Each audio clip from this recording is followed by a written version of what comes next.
आदित्य ठाकरे उद्धव सरकार में सबसे युवा मंत्री, ठाकरे परिवार से आने वाली वो शख्सियत जिन्होंने चुनावी राजनीति की अग्नि परीक्षा पार करके अपने लिए एक अलग लकीर खींची और अब जुट गए हैं अपने काम से अपनी पहचान बनाने में।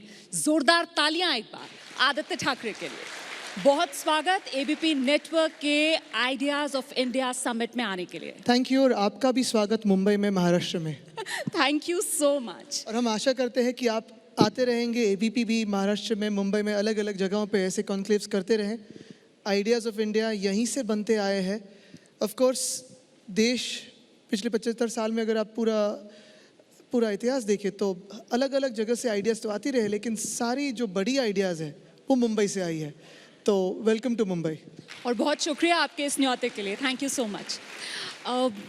पर्यटन और पर्यावरण, ये दो बड़े जो मंत्रालय हैं उनका जिम्मा आपके पास है। और जब ये जिम्मा आपको दिया गया तो कहा गया साहब प्रशासनिक अनुभव नहीं है आदित्य ठाकरे के पास, लेकिन हम सब ये जानते हैं कि पर्यावरण का मुद्दा आपके दिल के बेहद करीब मुद्दा रहा। आप लगातार पर्यावरण के लिए जागरूकता फैलाने के लिए संघर्षरत रहे। तो क्योंकि ये फील्ड ऑफ इंटरेस्ट से जुड़ा हुआ डिपार्टमेंट था जो मिला, उसने वो प्रशासनिक अनुभव वाली कमी को पूरा कर दिया क्या? मुझे पर्यटन, पर्यावरण और पैशन, वो एक बात ज़रूरी थी। और अगर आप देखें तो आमतौर पे ऐसे होता है कि कभी कभी जब कैबिनेट बनती है तब पर्यावरण हो या पर्यटन हो, ऐसे दो पोर्टफोलियोज होते हैं कई राज्यों में जहां इस पे ज़्यादा फोकस होता नहीं है, तो इसको साइड के पोर्टफोलियोज कहे जाते हैं। और मेरा तीसरा जो पोर्टफोलियो राज्य शिष्टाचार प्रोटोकॉल, वो भी काफ़ी अहम है, क्योंकि मुंबई में हमारे यहाँ ऑलमोस्ट लगभग 120 काउंसिल जनरल्स हैं, उनकी काउंसुलेट्स हैं, उनके मिशंस हैं। तो ये सारी चीज़ें महाराष्ट्र के लिए काफ़ी मायने रखते हैं। अगर आप देखें तो पर्यटन, हमारा राज्य ऐसे राज्य है जिसे हम महाराष्ट्र तो करके जानते ही है, लेकिन यहाँ बीचेस है, यहाँ सह्याद्री है, बायोडाइवर्सिटी है, स्पिरिचुअल टूरिज्म है, हेरिटेज टूरिज्म है, काफ़ी सारी चीज़ें ऐसे हैं जो देश और दुनिया को शायद ही पता हो। तो एक फोकस एरिया वो भी था। हम दुनिया भर में घूमते रहते हैं, देश भर में घूमते रहते हैं, यही सोचते हैं कि ये सारी चीज़ें अगर हम दुनिया के सामने लाए तो कैसे लाए। तो वो एक चीज़ मन में थी। और दूसरी यानी पर्यावरण काफ़ी एक अभी बड़ा मसला बन चुका है दुनिया में, यही नहीं तो दुनिया में। अगर आप देखें तो हमने जब प्लास्टिक बैन की पहली बात की, सिंगल यूज डिस्पोजेबल प्लास्टिक की, 2017-18 साल था, शायद ही तब यूएन ने 18 में उन्होंने वो ईयर ऑफ प्लास्टिक कर दिया था, और तभी से बात बड़े पैमाने में शुरू हुई। लेकिन अभी आप अगर देखें COP26 हो या फिर ग्लोबल समिट्स हो, हर जगह, और मैं ये भी देखता हूँ कि जो अनेक अन्य देशों के राष्ट्रपति आते हैं, प्रधानमंत्री महोदय आते हैं, तब पर्यावरण और पर्यटन दोनों की बातें उनके डेलीगेशन में होती ही है। तो अभी मैं समझता हूँ कि महाराष्ट्र के लिए तो ये दोनों पोर्टफोलियोज जो एक प्रायोरिटी लिस्ट पे आने चाहिए थे, वो हम एक थोड़ी मात्रा में ला चुके हैं। वो कोशिश जारी है। COP26 का क्योंकि जिक्र कर दिया तो मुझे लगता है ये सवाल यहीं ले लेना चाहिए। बहुत से एक्सपर्ट्स का ये मानना था कि ग्लासगो में जो यूनाइटेड नेशंस क्लाइमेट चेंज की कॉन्फ्रेंस थी, वहाँ पर भारत सरकार की तरफ से जिस तरीके का टारगेट रखा गया वो बहुत ही एम्बिशियस है। आपको क्या लगता है, क्या भारत सरकार ने बहुत एम्बिशियस गोल अपने लिए सेट किया है या नहीं, वो रियलिस्टिक है, अचीवेबल है? इस पे मैं वहाँ था, और जो कि इंडियन डेलीगेशन, अपना देश का डेलीगेशन भी था, मैं भी महाराष्ट्र को रिप्रेजेंट कर रहा था एज अ सब नेशनल गवर्नमेंट। तो काफ़ी बहस हो रही थी कि पूरे दुनिया 2050 की बात कर रही है, हम 2070 की बात कर रहे हैं, प्रधानमंत्री महोदय ने कहा कि 2070। तो ये भी बात चल रही थी कि ये थोड़ा लेट तो नहीं हो रहा है या ये जल्दी तो नहीं है, ये दोनों एंगल से बात चल रही थी। लेकिन मेरा ये मानना है कि अगर प्रधानमंत्री महोदय ने टारगेट सेट किया 2070 का, उन्होंने पूरे 100 करोड़ लोगों की बात करी है, पूरे भारत की बात करी है, उन्होंने पूरे देश के हर एक राज्य की यूनियन टेरिटरी की बात करी है। जो भी राज्य थोड़े एस्पिरेशनल राज्य हैं उनके लिए कार्बन फुटप्रिंट अभी काफ़ी अहम होता है, क्योंकि इंडस्ट्रियलाइजेशन, फिर एनर्जी रिसोर्सेज, ट्रांसपोर्टेशन। लेकिन जो राज्य हम जैसे हैं, जब महाराष्ट्र हो, गुजरात हो, कर्नाटका हो, तमिलनाडु हो, दिल्ली हो, जहाँ प्रोग्रेस हो चुकी है, वहाँ मैं सोचता हूँ कि हम कार्बन न्यूट्रलिटी की ओर बढ़ सकते हैं। और ये करते वक्त हम इंडस्ट्री को ना नहीं कह रहे, सिर्फ जो एनवायरनमेंट और सस्टेनेबिलिटी की नॉर्म्स हैं वो फॉलो करने के लिए कह रहे हैं। एनर्जी की जो स्टैंडर्ड्स है वो फॉलो करो, ट्रांसपोर्ट के है वो फॉलो करो, और अन्य सारी चीज़ें कर सकते हैं। जैसे हमने पिछले 2 सालों में 11,000 हेक्टेयर मैनग्रोव के 11 महीनों में हमने इंडियन फॉरेस्ट एक्ट के तहत लाए हैं, 11,000 हेक्टेयर, और ये काम जारी है। 10 कंजर्वेशन रिजर्व बनाए हैं, 2 रामसर साइट्स है, 2 सैंक्चुरीज बनी हुई है। मुंबई जैसे शहर में 800 एकड़ की हमने एक फॉरेस्ट एरिया ऐड कर दिया है आरए में।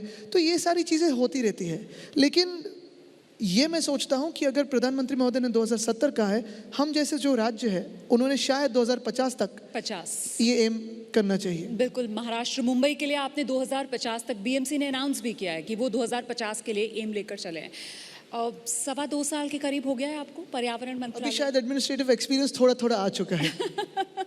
मैं बस ये जानना चाह रही थी आपसे कि ये जो 2.25 साल हैं, इसमें वो जो एक डिबेट चलती है ना, डेवलपमेंट वर्सेस एनवायरनमेंट वाली, और उसके जो समाधान के तौर पर सस्टेनेबल डेवलपमेंट की बात की जाती है, तो आपका अनुभव क्या कहता है? वही संभव है, वही रास्ता है? मुझे लगता है कि दोनों साथ में ही जाते हैं आगे, क्योंकि हम डेवलपमेंट किसके लिए करते हैं? हम सभी लोगों के लिए करते हैं, ह्यूमन लाइफ के लिए करते हैं। सस्टेनेबिलिटी की बात किसके लिए करते हैं? हमारे लिए करते हैं। अगर हम ना हो तो कौन सी डेवलपमेंट और क्या बात करेंगे? यही बात अगर आप सस्टेनेबल डेवलपमेंट की करें तो मुझे लगता है हमारा देश, हमारी दुनिया आगे जा सकती है। क्योंकि ऐसा नहीं है कि हम कोई किसी पे फेवर करे, दुनिया पे फेवर करे, हमारी प्रकृति पे फेवर करे, कि चलो पर्यावरण पे फेवर करे, कि हम अभी हमारी पृथ्वी को बचाने आए हैं। हमारे कई साल पहले, हज़ारों साल पहले डायनासोर्स हमारे यहाँ रहा करते थे, और उनको भी लगता था कि हमसे बड़ा कोई नहीं, हमसे भी ताकतवर कोई नहीं, हम जो कहे वही राज होगा, हम जो कहे वैसे ही होगा। और फिर 1 मिनट में सब नष्ट हो गया, लेकिन पृथ्वी तो चलती रही, और फिर हम आ गए। वैसे ही शायद हम भी मिट जाए कभी, लेकिन ये दुनिया तो चलती रहेगी, वसुंधरा चलती रहेगी। इसलिए मैं सोचता हूँ कि सस्टेनेबल डेवलपमेंट हो तो आगे बढ़ सकते हैं। अभी डेवलपमेंट और सस्टेनेबल डेवलपमेंट में फ़र्क क्या है? कभी कभी ऐसे होता है, जैसे यहाँ JVLR है, हमने WRI के साथ, C40 के साथ, हमारे जो सारे पार्टनर इंस्टीट्यूट्स हैं उनके साथ क्लाइमेट मैपिंग करी है, यहाँ हीट मैपिंग, कॉन्टूर मैपिंग की है मुंबई की। जब हमने मुंबई क्लाइमेट एक्शन प्लान की तैयारी की तो यही हमने सोचा कि चलो हीट मैपिंग करते हैं। जहाँ जहाँ रास्ते बने हैं, रास्ते बने हैं, फ्लाईओवर्स हो, मेट्रोज हो, लेकिन वहाँ डिफॉरेस्टेशन काफ़ी ज़्यादा हो गया है, वहाँ की हीट काफ़ी बढ़ गई है, 1 या 2 डिग्री टेम्परेचर से बढ़ गई है। अगर आप देखें तो पिछले महीने नहीं, पिछले हफ्ते में पूरे देश में हीट वेव चली थी। फिर बारिश हुई, कभी बारिश होती है, बरसात होती है, कभी हीट वेव आती है, कभी थंडरस्टॉर्म्स होते हैं। तो ये सारी चीज़ें पता नहीं चलती कि कैसे होता है। लेकिन जहाँ जहाँ डेवलपमेंट हुई है लेकिन सस्टेनेबल हुई, जैसे मुंबई में JVLR की मैंने अभी बात कही, वैसे ही मुंबई में धारावी करके एक जगह है, वहाँ डेवलपमेंट तो ज़रूरी है। अगर डेवलपमेंट ना करे तो फिर जैसे अभी स्लम्स है वैसे ही रहेंगे। लेकिन वहाँ भी हीट काफ़ी बढ़ चुकी है, क्योंकि वहाँ एस्बेस्टॉस, टिन, प्लास्टिक के शीट्स है। तो वहाँ डेवलपमेंट की ज़रूरत है, लेकिन जब डेवलपमेंट करे तो सस्टेनेबल करे, यही हमारी बात है। तो वहाँ STP लगाए, स्टॉर्म वाटर ड्रेन्स हो, पेड़ लगाए, पौधे लगाए, ये सारी चीज़ें अगर हम करें, सोलर चार्जेस लगाए, सोलर रूफटॉप्स लगाए, ये अगर चीज़ें करें तो सस्टेनेबिलिटी और डेवलपमेंट हैंड इन हैंड जा सकती है। नहीं तो अभी हम हाईवे बना रहे हैं, लेकिन हाईवे से जल्द कहाँ जाएंगे हम? हॉस्पिटल, क्यों? ऑक्सीजन लेने। वो बात तो मुमकिन नहीं रहेगी। आपकी जो सोच है और आपकी जो बातें हैं वो बिल्कुल प्रैक्टिकल हैं, लेकिन दिक्कत इस वजह से आती है कि वो ज़मीन पर लागू होती हुई नज़र नहीं आती। अब सस्टेनेबल डेवलपमेंट की जब हम बात कर रहे हैं कि यही रास्ता है, इसी में भविष्य है, पर वो जो मेट्रो कार शेड मामला है वो तो अटका हुआ है। वो उसमें थोड़ी राजनीति चल रही है, उसमें आज भी कहीं थोड़ी राजनीति हुई है, लेकिन उस पर एक हल निकाल रहे हैं हम। वो तो मसला, उसका हल निकालेंगे। लेकिन एक बात मैं कहूँगा कि जो हिंदू सम्राट बाला साहब ठाकरे समृद्धि हाईवे मुंबई से लेकर नागपुर, उसमें हमने अंडरपासेस बनाए हैं वाइल्ड लाइफ के लिए। शायद पहला ही वो हाईवे हो देश में जहाँ अंडरपासेस बने हैं। मैं थोड़ी सोच रहा था कि इसमें और क्या हम मोनेटाइज स्टेट के लिए कर सकते हैं, एनर्जी के हिसाब से कर सकते हैं। तो वहाँ 250 मेगावाट के हम सोलर प्लांट्स बैठा रहे हैं। तो शायद पहला ही हाईवे हो जहाँ साइड में हमने सोलर प्लांट्स की हम सोच रहे हैं। वैसे ही चार्जिंग स्टेशंस हो या फिर फ्लोटिंग सोलर पैनल्स हो मिडिल वेतना डैम पे, ये सारी चीज़ें कर रहे हैं। और जहाँ जहाँ मैंने कहा कि डेवलपमेंट हो रही है लेकिन सस्टेनेबल हो रही है, जब हमारी EV पॉलिसी 2021 आई, 2021 से लेकर 2022 तक 22,000 EVs पिछले साल में, एक साल में यहाँ लोगों ने बेची। और शायद ही 157% से ये जो जंप है रजिस्ट्रेशन में, पहली बार हमारे देश ने देखा है कि EVs में इतना जंप आ गया। बड़ी बात आप कह रहे हैं कि साहब सस्टेनेबल डेवलपमेंट संभव है, और वो जो मेट्रो कारशेड को लेकर आपकी सरकार की घेराबंदी होती है, दरअसल वो काम जो है वो सस्टेनेबल डेवलपमेंट की वजह से नहीं रुका हुआ है, वो राजनीति की वजह से अटका हुआ काम है। ठीक है, सस्टेनेबल पॉलिटिक्स भी एक चीज़ होती है, वो हमारे देश में अभी सब भूल गए हैं। तो उम्मीद करते हैं कि वो एक भावना जाग जाएगी लोगों में। कौन भूल रहा है, थोड़ा सा और उस पर विस्तार देना नहीं, चाहेंगे? मैं अपनी राजनीति सस्टेनेबल रखूंगा, क्रिटिसिज्म की राजनीति में नहीं भरोसा रखता हूँ। अच्छा, चलिए ठीक है। थोड़ा सा टूरिज्म मंत्रालय पर भी बात कर लेते हैं, क्योंकि ये एक ऐसा मंत्रालय है जिसमें रोजगार को लेकर भी अपार संभावनाएं हैं, और आप खुद ही बता रहे थे किस तरीके के इनोवेशंस आप लाना चाह रहे थे इस डिपार्टमेंट के अंदर। तो रोजगार के कुछ टारगेट्स भी आपने सेट किए, उन्हें भी अचीव कर पाया आप?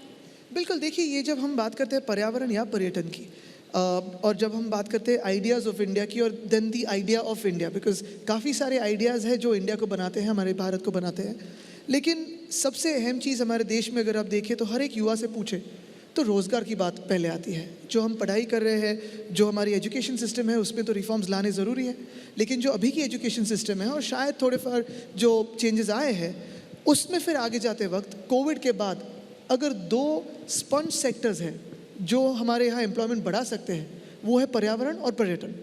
पर्यावरण की अगर बात करें तो मैं यही सोचता हूँ कि ये जो मैं बात कर रहा हूँ कि ग्रीन एनर्जी हो, सोलर हो, हाइड्रोजन हो, बायोफ्यूल्स हो, ईवीज़ हो, सस्टेनेबिलिटी हो, ये एक एनवायरनमेंट के हिसाब से तो बात रखी हुई है, लेकिन दूसरी बात अगर आप दुनिया भर में देखें तो काफ़ी सारे ऐसे इंडस्ट्रीज़ आ रहे हैं, उभर रहे हैं, जो एनवायरनमेंट से लेके आगे बढ़ रहे हैं, और हम ये रेवोल्यूशन हमने मिस करना नहीं चाहिए। हमारे देश में ये रेवोल्यूशन आना चाहिए, इंडस्ट्री का हो, ग्रीन इंडस्ट्री का हो, सस्टेनेबिलिटी का हो। वैसे ही अगर दूसरी बात अगर देखें तो पर्यटन की बात आती है। दुनिया भर में काफ़ी सारे ऐसे देश हैं जहाँ हम आते जाते रहते हैं, लेकिन हमारा सिर्फ यही एक उद्देश्य होता है वहाँ जाने का कि जाके बीच पे जाए या फॉरेस्ट में जाए या कोई मंदिर देख के आए या फिर कोई फोर्ट देख के आए। तो जितनी एम्प्लॉयमेंट टूरिज्म जनरेट कर सकती है, पर्यटन जनरेट कर सकता है, मुझे लगता है उतनी एम्प्लॉयमेंट शायद ही कोई दूसरी इंडस्ट्री डेवलप कर सकती है on a year two year basis. जैसे मुंबई में कोविड के पहले direct employment in restaurants was 5 lakh. तो आप सोचो अगर हमारे यहाँ रेस्टोरेंट्स बढ़े, कैफ़ेज़ बढ़े, थिएटर्स बढ़े, मॉल्स बढ़े, होटल्स बढ़े, तो कितनी सारी डायरेक्ट और इनडायरेक्ट एम्प्लॉयमेंट जनरेट हो सकती है। अभी पिछले 2 सालों में कोविड का काल था, शायद पर्यटन तो बंद था, हमने ही काफ़ी सारे निर्बंध लगाए हुए थे, मास्क पहनो और ये सारी चीज़ें थी, लॉकडाउन थे, लेकिन तो भी पॉलिसी रिफॉर्म्स जो लाए हैं, हमारी एग्रो टूरिज्म की पॉलिसी काफ़ी सारी सक्सेसफुल हो रही है, कैरावान टूरिज्म बढ़ रहा है। अगर आपको महाराष्ट्र में एक होटल सेटअप करना है तो पहले आपको 80 लोगों के पास जाना पड़ता था, 80 फॉर्म्स भरने पड़ते थे, 80 लाइसेंसेस थे, वो सब होने के बाद 15 एनओसीज थी। अभी 80 के हमने 10 पे लाए हैं और 15 एनओसीज के 9 सेल्फ सर्टिफिकेशन कर दिए। तो ये भविष्य के लिए सोच है, सोच में परिपक्वता है, और जब मैं आपके सामने बैठकर आपसे बात कर रही हूँ तो मेरे जहन में वो कुछ तस्वीरें अब आने लगी हैं जिसमें आप बहुत छोटे से हैं और आप अपने दादा स्वर्गीय बाला साहेब ठाकरे की गोद में बैठे हुए हैं। उन्हीं का अंदाज है, उन्हीं की परछाई के तौर पर आप नज़र आते हैं। आपने जीवन उन्हीं के साए में गुजारा, और आज जिस मुकाम पर आप हैं, कभी सोचते हैं कि अगर आज स्वर्गीय बाला साहेब ठाकरे हमारे बीच होते तो आप उनसे किस तरीके का मार्गदर्शन चाहते, या फिर वो आपको क्या सलाह देते? ये बातों पे कितनी सोच हो ना हो, क्योंकि ऐसे होता है कि उनका आशीर्वाद तो रहता ही है। मन में मन कभी कभी बातें कर सकते हैं, अभी उस पर कितना भरोसा करना ना करना ये हर एक की बात होती है, कि एक विश्वास होता है कि अपने साथ अपने आशीर्वाद होते हैं। उनको मैं 2 तरीक़ों से देखता हूँ। एक तो ऑफ कोर्स हमारे लीडर और हिंदू हृदय सम्राट बाला साहब ठाकरे शिवसेना प्रमुख, पक्ष प्रमुख के नाते देखता हूँ, लेकिन दूसरी बात जो होती है वो एक दादा और जो एक पोते का रिश्ता होता है वो अलग होता है, और उनसे हंसी मजाक होती थी, उनसे कई सारे चीज़ों पे बातें होती थी, स्कूल को जाते वक्त, आते वक्त, कॉलेज में जो बातें होती थी उनसे शेयर करना, उनके काफ़ी सारे एक्सपीरियंस। और जिन्होंने उनके साथ समय गुजारा है उनको पता है कि मैं उनके रूम में, उनके हॉल में काफ़ी सारे टाइम बैठता था, और ऐसे ही बैठ के उनके साथ जो कोई गपशप कर रहा है वो बातें कभी कभी सुन लेता था। तो शायद ही हमारे सारे जो कज़न्स हैं, जो भाई बहन हैं, पॉलिटिक्स में मैं ही इंटरेस्टेड था। तो पता नहीं, लेकिन उनको एक तो ठीक लगता, सही लगता कि जो हम पर्यावरण कर रहे हैं, क्योंकि वो खुद, उनका भी ग्रीन थंब था। वो खुद जब करजत हमारे फार्म हाउस जाते थे या फिर हमारे टेरेस में मातोश्री में आते थे, तो काफ़ी सारे प्लांट्स, बोनसाई हो या फिर कोई भी हो, खुद देखते थे, ट्रिमिंग करते थे, और वो आर्टिस्टिक विजन से करते थे। सो एक अलग चीज़ वो है। आपकी जो विरासत है, आदत है, वो बहुत बड़ी है, और आपसे बात करके मेरे ख्याल से मैं और जो दर्शक हैं हमारे, वो ये महसूस कर पा रहे होंगे कि आप अपनी विरासत की उस जिम्मेदारी और जवाबदेही को भी समझते हैं। लेकिन आज के दौर की जो राजनीति है, शायद आप भी नोटिस कर रहे होंगे कि बीजेपी बहुत एग्रेसिव है परिवारवाद के मुद्दे को लेकर। यूपी चुनाव में भी परिवारवाद की गूंज थी। अब दिल्ली में जिस तरीके से गांधी परिवार, उत्तर प्रदेश में यादव परिवार, बिहार में लालू परिवार, महाराष्ट्र में ठाकरे परिवार, क्या उसके लिए परिवारवाद का मुद्दा कमजोर कड़ी साबित हो सकता है? अभी ये कैसे सोचे उस पे है। हम तो परिवार सारे देश को मानते हैं। हाँ। और जो यहाँ महाराष्ट्र में है, जो हमारे साथ रहे हैं, वो परिवार है ही। अगर देखा जाए तो हमारे ऊपर नीचे जो समय आता है कि हम कभी कभी हमारा करियर ग्राफ ऊपर जाता है, कभी कभी नीचे जाता है। और पॉलिटिक्स और ये जो ग्लैमर के फील्ड्स रहते हैं, शायद क्रिकेट हो, फिल्म हो, बॉलीवुड हो, पॉलिटिक्स हो, यहाँ के हाइज एंड लोज इतने ऊंचांक का नीचे जा सकते हैं कि शायद ही जब लोग आप सबसे नीचे के स्तर पे रहते हो, जब हर कोई क्रिटिसाइज़ करते रहता है, तो आके घर पे बताए कि ये सही है, ये गलत है, ये सोचो, ये करो, तो वो सारे तो हम परिवार मानते ही हैं। हाँ बिल्कुल, अगर परिवारवाद की बात करें तो परिवारवाद, अगर आप बीजेपी के भी जो उनके उम्मीदवार थे तो कहाँ कहाँ उनके रिश्ते हैं, नाते हैं, इसमें मुझे नहीं लगता कोई डर की बात है या कोई ऐसे लगे कि ये एम्बैरेसमेंट है।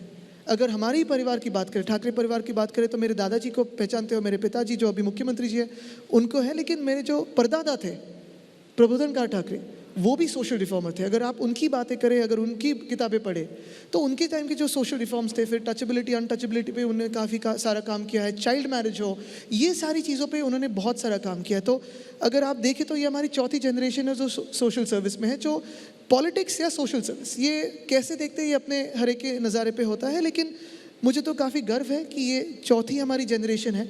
और मैं यही सोचता हूँ कि ये जो मैं काम कर रहा हूँ, शायद ही आज उसका फल दिखे ना दिखे, लेकिन हर एक सिटीजन, जैसे आप हो या कोई भी यहाँ जो नागरिक बैठा हुआ है, उसके पोता पोती के लिए क्या हो सकता है, उसके आगे के लिए क्या हो सकता है। हम अगर अभी की सोचे तो हम कहीं नहीं जाएंगे। अगले 20 साल की सोचो, 50 साल की सोचो, और फिर अभी हम जो कर रहे हैं वो सही है या गलत है, ये बात सोचनी ज़रूरी है। तो शायद परिवारवाद से जो भी पॉलिटिक्स में इंटरेस्ट रखते हैं या कोई भी फील्ड में रखते हैं, तो उनका वो एक इंडिविजुअल करके अधिकार बनता है कि वो आगे जाए। अगर ठीक काम करे तो लोग स्वीकारते हैं, नहीं तो बाहर भेज देते हैं। लेकिन मैं जब इस मुद्दे पर सोच रही थी तो मुझे लगा कि बाकी जो परिवार मैंने गिना है उनके मुकाबले अगर शिवसेना की बात की जाए तो आपके लिए तो साहब मामला दो धारी तलवार जैसा है। क्योंकि एक तरफ तो देखिए बीजेपी आप पर परिवारवाद का आरोप, और दूसरा वो भी तो परिवार हुआ करते थे कभी ना कभी। बिल्कुल, बड़े करीबी रिश्ते आप लोगों से। अब वो खटास कहाँ, इस पर ज़रा आगे बात कर लेंगे। लेकिन दो धारी तलवार ये कि दूसरा आरोप वो ये लगाते हैं कि साहब ये वो शिवसेना रही नहीं जो बाला साहेब ठाकरे की शिवसेना थी, जिसके ज़रिए बाला साहेब ठाकरे हिंदुत्व की राजनीति को धार देते थे। ये जो शिवसेना है उसने तो सत्ता के आगे हिंदुत्व को पीछे छोड़ दिया। हर एक की आइडिया ऑफ इंडिया होती है। हाँ। और अगर आप देखें तो हिंदू सम्राट बाला साहब ठाकरे की शिवसेना, उद्धव साहब की शिवसेना, या मैं भी जो काम करता हूँ, या फिर जो एक विचारधारा होती है वो तो कॉमन होती है। लेकिन विचारधारा, आइडियोलॉजी एक पार्टी के हिसाब से एक होती है, और जब आप काम करते हो तो उसी को लेके आगे जाके लोगों के लिए क्या कर रहे हो वो भी तो अहम चीज़ होती है। जैसे रास्ते बना रहे हो, आप किसी के लिए स्कूल बना रहे हो, हॉस्पिटल बना रहे हो, विचारधारा अपनी एक होती है, उसी को पकड़ के लेके जाना चाहिए, वो एक स्पाइन होता है। लेकिन हर एक बॉडी पार्ट तो बहुत ज़रूरी होता है। आज के दौर में वो आक्रामक हिंदुत्व वाली जो राजनीति, जिसके लिए प्रखर और मुखर हिंदुत्व के लिए आपके दादा स्वर्गीय बाला साहेब ठाकरे जाने जाते थे, क्या आपको लगता है कि शिवसेना को उस तरीके की राजनीति करने की ज़रूरत है या नहीं? आज के दौर में वैसी राजनीति कोई मूर्ति बनाता है, क्योंकि हर एक ज़माने की अलग अलग ज़रूरत होती है जी। जब कोई मूर्ति बनाता है तो हैमर एंड चिजल की ज़रूरत होती है, क्योंकि आपको कार्व करना पड़ता है वो मूर्ति को। जब मूर्ति बनती है तो भी आप अगर हैमर और चिजल यूज़ करेंगे, इस्तेमाल करेंगे, तो क्या होगा मूर्ति का? मूर्ति बनने के बाद मूर्ति की पूजन होती है, हैमर एंड चिजल बाजू में, हथौड़ा बाजू में रखते हैं। तो हर एक का तरीका होता है, जरिया होता है काम करने का। जब तक आप उस मूर्ति का पूजन करते हो तो ठीक है। अगर युद्ध ना हो तो तलवार घुमाने से क्या फ़ायदा है? युद्ध जब नहीं होता है तब लोगों की सेवा करो, जब युद्ध होता है तो लोगों को साथ में लाओ और युद्ध लड़ो, जीतो। तो यही बात होती है। तो हर एक बार ये जो विपक्ष से डिबेट आती रहती है, वो अपनी जगह ठीक है, वो करे अपनी राजनीति, हम काम कर रहे हैं। लोगों में आप देखें तो पूछे तो उनको हमसे प्यार है, लोगों से हमको प्यार है, लोगों को हमसे प्यार है, और वो एक विश्वास का नाता चलते आया है। इसी से जुड़ा हुआ एक सवाल ये भी था कि हाल के दिनों में एक फिल्म रिलीज हुई है जिसमें जो कश्मीरी पंडित हैं उनकी पीड़ा दिखाई गई है। अब बीजेपी शासित राज्यों के अंदर उस फिल्म को टैक्स फ्री कर दिया गया है और बीजेपी महाराष्ट्र सरकार से भी ये मांग कर रही है कि साहब आप भी महाराष्ट्र में उस फिल्म को टैक्स फ्री कीजिए। आप लोग कर नहीं रहे, तो वो इसे भी आपके हिंदुत्व से कॉम्प्रोमाइज से जोड़ रही है। देखो, ये एक फिल्म है, लेकिन जब ये चीज़ हो रही थी तब एक ही आदमी उनके साथ खड़ा रहा था। और आज भी हम जहाँ जहाँ जाते हैं उनके से मिलते रहते हैं, कश्मीरी पंडित भाई बहन से मिलते रहते हैं। हर अभी तो वो आगे बढ़ चुके हैं, एजुकेशन फील्ड में हो या हर एक फील्ड में हो। तो मुझे लगता है ये फिल्म से विवाद इससे आगे जाके मुझे लगता है कि कश्मीर में, जम्मू में क्या हो रहा है, आज लद्दाख में क्या हो रहा है, हम देश को कैसे आगे ले जा सकते हैं, उसी पे बात होनी चाहिए। हाँ, अगर इस फिल्म के कोई रेवेन्यू से कश्मीरी पंडितों के लिए कुछ अच्छा हो तो बिल्कुल हर एक उसमें कंट्रीब्यूट करेगा। लेकिन मुझे लगता है कि ये एक आर्ट कल्चर हो, फिल्म हो, वो अपनी जगह होता है, उसका एक मान रखना चाहिए, वो स्वाभाविक चीज़ है, अप्रिशिएट होना चाहिए। लेकिन ऑन ग्राउंड क्या रियलिटी है उस पे बात हो, इतिहास पे बात हो और भविष्य पे बात हो। तो मतलब टैक्स फ्री करने की उसको कोई संभावना नहीं है महाराष्ट्र में? मुझे लगता है कि आप देख रहे हो, हर कोई जा रहा है, फिल्म देख रहा है। टैक्स फ्री कब होता है कि कुछ इंसेंटिव हो या फिर उसका कॉस्ट घट जाए, लेकिन हर कोई जा रहा है, देख रहा है, कोई निर्बंध नहीं है और जाके अप्रिशिएट करे जो फिल्म बनी हुई है। अच्छा, वैसे जब हम हिंदुत्व के मुद्दे पर हैं ही, तो बस इस मुद्दे पर एक और सवाल जो बनता है, क्योंकि अभी जब हम बात कर रहे हैं, महज कुछ समय पहले ही उत्तर प्रदेश देश का सबसे बड़ा सियासी प्रदेश है। वहाँ पर गेरुआ वस्त्र धारण किए योगी आदित्यनाथ ने बतौर मुख्यमंत्री दूसरे कार्यकाल की शपथ ली है। तो क्या आज के भारत की राजनीति में हिंदुत्व के सबसे बड़े प्रतीक योगी आदित्यनाथ हैं? ये सवाल हर एक का, जैसे मैंने कहा कि अलग अलग ओपिनियन हो सकते हैं, लेकिन हर एक स्टेट की एक ज़रूरत होती है और उसमें वो चुन के आए हैं, उनको हम शुभकामनाएं देते हैं। हमने भी वहाँ प्रचार किया था, लोगों ने उनको स्वीकारा है, तो उनको शुभकामनाएं। हिंदुत्व के पोस्टर बॉय जिस तौर पर बीजेपी योगी आदित्यनाथ को आगे रखती है, देश भर में उनको प्रचार के लिए भेजा जाता है, फायर ब्रांड हिंदू नेता, उसकी टक्कर में आज के दौर में आपको भारत में कोई नेता नजर आता है या योगी जैसा कोई नहीं? मुझे लगता है ये कैंपेनिंग की बात ही होती है। अगर आप देखिए तो हर एक को पता है कि सबकी क्या क्या असलियत है और पक्ष किस जगह क्या करते रहता है। जिस जिस राज्यों में जो जो ज़रूरत है वैसे ही चुन के आते हैं। अगर कोई दूसरा आदमी या दूसरा पक्ष किसी दूसरे राज्य में जीत के आए तो वो क्या हिंदू नहीं है? अगर वो हिंदू धर्म से हो तो, या फिर कोई अन्य धर्म का हो तो उसकी क्या गलती है? मुझे लगता है यही बात है कि ये लोकतंत्र है। और अगर आइडिया ऑफ इंडिया देखिए तो हमारे हर एक राज्य में अलग अलग आइडियोलॉजीज़ बनते आई है, सोशो इकोनॉमिक थियरीज आती रही है। जैसे हम महाराष्ट्र कोऑपरेटिव साइड पे ज़्यादा है, गुजरात एंटरप्रेन्योर साइड पे ज़्यादा है, शायद ही कोई और राज्य हो वो थोड़ा लेफ्ट विंग ज़्यादा हो। तो ये अलग अलग राज्यों की बात होती है, लेकिन वहाँ के लोगों की दोष नहीं होता है। वहाँ जो लोगों को ज़रूरत लगती है वो वैसे चुनाव में वोट्स देते हैं। हर एक पार्टी कैंपेन करती है, अपना अपना एक मसला लेके आती है, कोई प्लैंक होता है। जो वचन देते हैं, मुझे लगता है कि अंत में वही सारे वचन अगर पूरे करें तो वही जीत होगी और मुझे लगता है वही राजनीति होनी चाहिए। तो ये हिंदुत्व आइकॉन जिस तरीके से बीजेपी योगी आदित्यनाथ को प्रमोट करती है, आप कह रहे हैं वो एक महज एक पॉलिटिकल गिमिक या एक... मैं उन पर टिप्पणी नहीं कर रहा हूँ। हाँ। मैं यही कह रहा हूँ कि शिवसेना के लिए हमारा हिंदुत्व यही है कि रघुकुल रीत सदा चली आए, प्राण जाए पर वचन न जाए। तो हम जो भी राजनीति में हर एक चुनाव में वचन देते हैं वो पूरे करते हैं, लोगों की सेवा करते हैं और वो हमारा हिंदुत्व है। चलिए ठीक है। आपने अभी शुभकामनाएं भी दी योगी आदित्यनाथ को उनकी जीत पर। अच्छा, बीजेपी जो अभी 5 राज्यों के अंदर चुनाव हुए हैं उसमें 4 में जीती है और बीजेपी की तरफ से कहा जा रहा है साहब ये डबल इंजन की जीत है।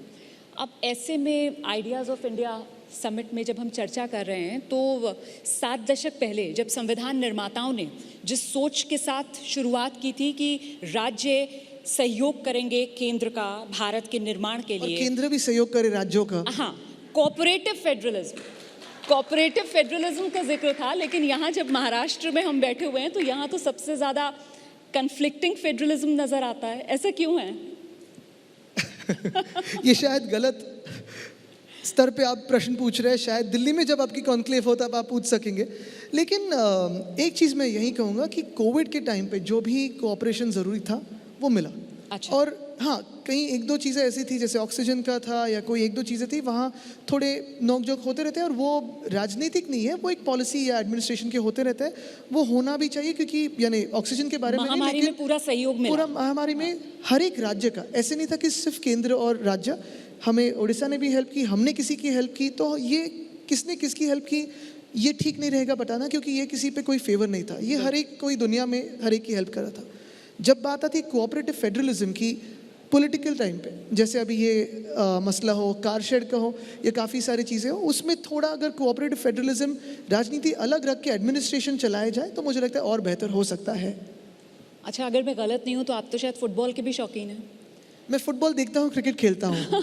ठीक है। तो हर एक राजनीति की ये पॉलिसी होती है कि एक खेलते एक करते हैं। अपने सारे राज आप बताकर जा रहे हैं वैसे आइडियाज़ ऑफ इंडिया समिट में, बढ़िया है। मैंने जिक्र इसलिए किया क्योंकि अगर महाराष्ट्र सरकार और केंद्र सरकार के बीच की इस वक्त राजनीति को देखा जाए ना, तो बिल्कुल वो जिस तरीके से फुटबॉल के खेल में होता है ना, मैन टू मैन मार्किंग वाला हिसाब, तो वही शतरंज का सियासी खेल ऐसा लग रहा है कि आप में और केंद्र सरकार में खेला जा रहा है। आप लोग कहते हो साहब कि ईडी, सीबीआई जैसी एजेंसीज का केंद्र दुरुपयोग कर रहा है। अच्छा, वो कहते हैं साहब ये देखो Mumbai police, Maharashtra police, BMC ये हमारे खिलाफ बेजा इस्तेमाल कर रहे हैं। और मतलब बिल्कुल मार्क कर सकते हैं आप, इधर से एक नेता वर्सेस उधर से एक नेता, मैं नाम नहीं गिनाऊंगी। तो अब तो लेकिन कहा जा रहा है कि ये मामला आगे इतना बढ़ गया है कि आँच इसकी सीधे आपके परिवार तक पहुँच रही है। आपके मामा, उनकी संपत्ति ईडी जब्त कर रही है। ये मैंने पहले भी कहा है कि अभी ये सारी जो केंद्रीय यंत्रणा बन चुकी है, अगर आप पैटर्न देखें तो जहाँ जहाँ चुनाव आने हैं 6-8 महीनों पे हो, 1-2 महीनों पे हो, तो वो प्रचार का शुभारंभ ये केंद्रीय यंत्रणा करती है, जो सेंट्रल एजेंसीज हो। वो जाके पहले प्रचार शुरू कर देती है, फिर इनकी बदनामी की एक दौर शुरू होती है, फिर कोई और टीम आती है। तो ये सारी चीज़ें अपने फुटबॉल का गेम है, हाई एनर्जी गेम होना ही है, क्योंकि सेना है यहाँ, वहाँ बीजेपी है। तो ठीक है, अभी जैसे हाफ टाइम होगा फिर देखा जाएगा आगे कैसे होता है। लेकिन एक बात ज़रूरी है यहाँ कि एक कहीं ना कहीं रूल ऑफ लॉ होना ज़रूरी है। आज ये भी सोचना ज़रूरी है कि ये जो हम कर रहे हैं, केंद्रीय एजेंसीज हो या जो भी आप देखिए, तो जैसे एक बदनामी की राजनीति हो या फिर किसी को टारगेट करने की राजनीति हो, विंडिक्टिव पॉलिटिक्स जिसे हम कहते हैं, ये शायद ही पहले महाराष्ट्र में, मुझे नहीं लगता कभी पहले हुई है। अन्य राज्यों में भी इतनी गंदी राजनीति कभी नहीं थी। हमें ये सोचना है कि अगर आगे जाके हमें राजनीति को आगे लेके जाना है, आइडिया ऑफ इंडिया को सोचना है, किसी युवा को इस राजनीति में आना है, तो विपक्ष हो या फिर सत्ता का पक्ष हो, किसी भी पार्टी में जाना है तो वो किस मुकाम पे और क्या सोच के जाएगा कि मुझे क्या करना है, मुझे बदनामी के लिए राजनीति में जाना है या बदनाम होने के लिए जाना है या लोगों की सेवा करने के लिए जाना है। ठीक है, यहाँ हमारी सत्ता है, वहाँ वो केंद्र में उनकी पूरी मेजॉरिटी की सत्ता है, देश बदल सकते हैं, देश को आगे ले जा सकते हैं, उनको उतनी ताकत दी है, लोगों का विश्वास उनमें बन चुका है, 2019 में हो या 14 में हो। अगर उनको विश्वास आगे जीतना है तो बदनाम न करते हुए मुझे लगता है उनको मौका है कि देश को आगे ले जा सके। और अच्छे कामों को कहीं भी किसी भी विपक्ष के पार्टी ने ना कहा नहीं है, कोई भी बीच में आया नहीं है। जो भी देश के लिए काम हो, समाज के लिए काम हो, सब लोग साथ में आके काम कर सकते हैं। और मुझे लगता है यही आइडिया ऑफ इंडिया होनी चाहिए कि बिल्कुल एक पॉलिटिकल वॉर्स अलग होते हैं। और पॉलिटिकल वॉर्स हमने तो देखे, बचपन से देखे, मेरे दादाजी के देखे, मैंने मेरे पिताजी के देखे। काफ़ी सारे स्टॉलवर्ड्स महाराष्ट्र में ही थे, यानी हमारे महाराष्ट्र में अगर देखें तो हिंदू सम्राट बाला साहब ठाकरे थे, प्रमोद महाजन साहब थे, गोपीनाथ मुंडे साहब थे, शरद पवार साहब हैं। काफ़ी सारे यहाँ इतने बड़े नेता होके गए हैं जो महाराष्ट्र ने देश की राजनीति को चेंज कर चुके, बदलाव ला चुके हैं। अलग अलग उनके पर्सपेक्टिव्स थे। ऐसी भी काफ़ी सारी भूमिकाएं रही हैं जो एकदम एंड पर्सपेक्टिव पे थे, लेकिन कभी एक दूसरे के परिवार पे, एक दूसरे के पर्सनल लाइफ पे कभी किसी ने बात नहीं की। तो ये राजनीति जो है, निम्न स्तर आप कह रहे हैं कि राजनीति में पहला कीचड़ उचारा जा कभी रहा है। नहीं देखा गया। ठीक है, आपने अभी जवाब देते हुए रूल ऑफ लॉ का भी जिक्र किया। आप यंग हैं, सोशल मीडिया पर एक्टिव रहते हैं, एक मैसेज है बहुत वायरल होता है, मुझे लगता है यहाँ जो ऑडियंस है उन्होंने भी वो ज़रूर पढ़ा होगा, आपने भी यकीनन वो मैसेज देखा होगा कि साहब कोई सरकारी कर्मचारी या सरकारी अगर अधिकारी है, अगर उस पर किसी तरीके का आरोप लगता है तो उसे निलंबित कर दिया जाता है, सुविधाएं खत्म, सैलरी आधी, आरोप गंभीर तो सीधे बर्खास्तगी। लेकिन अगर कोई नेता मंत्री है तो साहब उस पर कोई रूल ऑफ लॉ ही नहीं अप्लाई होता। अब आपकी सरकार में मंत्री नवाब मलिक, बिल्कुल होता है, लेकिन रूल ऑफ लॉ ने प्रूव करना चाहिए, because in the country you are not guilty till proven. और अगर केस जेन्युइन हो, आज भी मुख्यमंत्री महोदय ने कहा है जेन्युइन हो, चलो देखते हैं रूल ऑफ लॉ में क्या होता है। रूल ऑफ लॉ ने अगर प्रूव किया तो हम आगे जाके कार्रवाई करेंगे। लेकिन यही हम कह रहे हैं कि कोई भी किसी पे उठ के आरोप लगाए, आलोचना करे, बदनामी करे और फिर आप सोचे कि ये सरकार हम गिरा देंगे, तो वैसे महाराष्ट्र झुकने वाला नहीं है। आपको लगता है कि ये सारा जो केंद्र की तरफ से जिस तरीके से एजेंसियों के इस्तेमाल या आप जो बाकी काम कह रहे हैं वो सब महाराष्ट्र सरकार को गिराने के लिए किया जा रहा है? देश में अन्य राज्यों में जहाँ विपक्ष की सरकारें हैं, आप देखें। तो ये जो विंडिक्टिव लेकिन ये तो आज की बात कर रहे हैं, कल की बात तो करना चाहिए। आइडियाज ऑफ इंडिया बात करें तो अच्छी बातों पे बात करते हैं। आइडियाज़ ऑफ इंडिया से ही हमने शुरुआत की थी और आपने एक भविष्य की सोच के साथ जिस तरीके से आज के दौर की राजनीति को भी आईना दिखाने का काम किया। और क्योंकि वक्त मेरे पास कम है, इजाज़त नहीं दे पा रहा है वो मुझसे आपसे और सवाल लेने के लिए, इसलिए मैंने आपको कि आगे के सोचे, आगे के सेशन के सोचे। बस मैं एक छोटा सा सवाल आपसे ज़रूर लेना चाहूँगी ऑन अ लाइटर नोट कि भाई आप ये ठीक है मुंबई में रहते हैं और यहाँ पर शोज़ होते हैं, बड़े डरावने हॉरर फिल्म्स भी बनती हैं, लेकिन आपको क्या शौक हो गया कि आप खतरों के खिलाड़ी बने हुए हैं? मतलब राजनीति के अंदर यंग, युवा एंड बैचलर, हाँ, ये जोखिम भरा टैग जो है वो कब तक लगाएंगे आप? नहीं, आप जवाब दीजिए, 0-0 की तरफ ध्यान मत दीजिए आप। ये आइडिया काफी डेंजरस है और अगर घर पे ये टीवी शुरू होगा तो आइडिया ऑफ इंडिया थोड़ी बदल सकती है। तो घर पे मम्मी पापा भी देख रहे होंगे शो, हाँ? ऐसे उम्मीद करते कि नहीं देख रहे हैं। और ये काफ़ी सारे आसान सवाल आप पूछ रहे थे, मुझे लगता है उसी पे बात करते हैं। ये थोड़ी कठिनाइयों पे आप जा रहे हो, जटिल सवाल पूछ रहे हो, थोड़ा उसे अवॉइड कर देते हैं। बहुत बहुत शुक्रिया Aditya Thackeray, it was really lovely talking to you. और देखिए आदित्य ठाकरे शर्मीले से भी नजर आए, भविष्य की सोच भी उन्होंने दी, सियासत आज के दौर में किस तरीके की होनी चाहिए इसका भी एक खाका हमारे सामने रखा। बहुत बहुत शुक्रिया, thank you so much. Thank you very much, thank you. ये है आइडियाज ऑफ इंडिया।